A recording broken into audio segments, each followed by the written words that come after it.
इस खबर के प्रायोजक हैं एसके ऑटोमोबाइल्स, पता कादीपुर, रोनापार, आजमगढ़। हमारे यहाँ इलेक्ट्रिक बाइक पर फाइनेंस सुविधा उपलब्ध है। No petrol, no licence, no registration. साथ ही रोड मास्टर साइकिल एजेंसी। हमारे यहाँ सभी प्रकार की cycle, Hero, Hercules, Avon, Ranger, छोटे बच्चों की साइकिल एवं इलेक्ट्रिक साइकिल इत्यादि उचित मूल्य पर मिलता है। प्रोप्राइटर सुनील कुमार। अधिक जानकारी के लिए स्क्रीन पर दिए गए नंबर पर संपर्क करें। Yes international school and college, Kadipur, Ronapar, Azamgarh. CBSE board से मान्यता प्राप्त कक्षा नर्सरी से 12वीं तक। रामबदन सिंह महिला महाविद्यालय, BA, BSc व श्री रणजीत सिंह इंटर कॉलेज व NCVT से मान्यता प्राप्त ITI कॉलेज, ट्रेड, इलेक्ट्रीशियन व फिटर। तो आज ही एडमिशन करवाएं, दाखिला लें। अधिक जानकारी के लिए स्क्रीन पर दिए गए नंबर पर संपर्क करें। मूर्तियां थी वो, और सब धर्मों का आदर करती थी।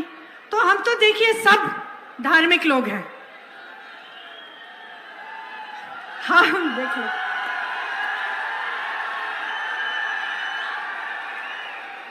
देख लो, हो गया।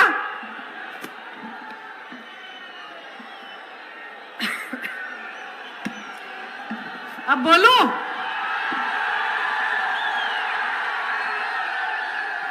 हम धार्मिक लोग हैं और धर्म की बात करना आसान है, हम सब जानते हैं, लेकिन उसका राजनीति में इस्तेमाल करना पाप है। पाप है बहनों और भाइयों। और ये जो सिलसिला चल रहा है ना देश में कि चुनाव के समय धर्म की बात कर ली, ये रुकना चाहिए, क्योंकि इससे आपका ध्यान भटक जाता है। आपका ध्यान अपने विकास पे होना चाहिए, अपने भविष्य, अपनी तरक्की पे होना चाहिए। और अर्जुन की तरह, जैसे अर्जुन ने अपना ध्यान एकदम केंद्रित किया था, उस तरह से अपना ध्यान केंद्रित रखो। जो आपका ध्यान भटकाना चाहते हैं वो अपने फायदे के लिए करते हैं। इससे सिर्फ उन्हीं का फायदा होता है। देखो बहनों, बच्चे गड़बड़ करते हैं घर पे तो हम क्या करते हैं? डांटते हैं, यूं हाथ पे मार देते हैं ना, है ना। अगर नौजवान घर में तुम्हारी तरह बैठा है और बैठा ही रहता है, घर का कुछ काम वाम नहीं करता, खेती में नहीं जाता, रोजगार ढूंढने नहीं जाता, बैठा ही रहता है, कहता है मम्मी खाना दे दो, ये कर दो, वो कर दो, कुछ करता नहीं है, तो तुम डांटती हो ना, डांटती हो, उसको कहती हो अरे ये क्या तुमने आदत बना रखी है, बुरी आदत है, उठो जाओ रोजगार ढूंढो, बाहर जाओ, खेती में जाओ, कहते हो ना। तो जब नेताओं की आदत खराब होती है तो उसको क्यों नहीं डांटते? उसको सबक क्यों नहीं सिखाते? बच्चे को सिखा रहे हो। नेता की आदत तुमने डाल दी है कि चुनाव आया, धर्म की बात करता है, जाति की बात करता है, चले जाता है। अगले चुनाव में दिखेगा, क्योंकि उसको मालूम है कि काम तो आप पूछ नहीं रहे हो, आप काम की बात पूछ नहीं रहे हैं, वो काम कर ही नहीं रहा है। सुनिए, मेरे पिताजी प्रधानमंत्री थे, पिताजी के पीछे पीछे जाती थी, गांव जाते थे वो, अमेठी में उनका चुनावी क्षेत्र था, मैं भी चली जाती थी। अब वो समय था, ज्यादा दूर नहीं था, मैं अभी 30-40 साल पुरानी बात बता रही हूं आपको, कि देश का प्रधानमंत्री आपके गांव में आपके घर आ रहा है और आप डांट के उसको कह रही हो कि आप क्यों आओ भाई, मेरी सड़क ठीक नहीं की। वो जमाना था बहनों और भाइयों, वो है लोकतंत्र।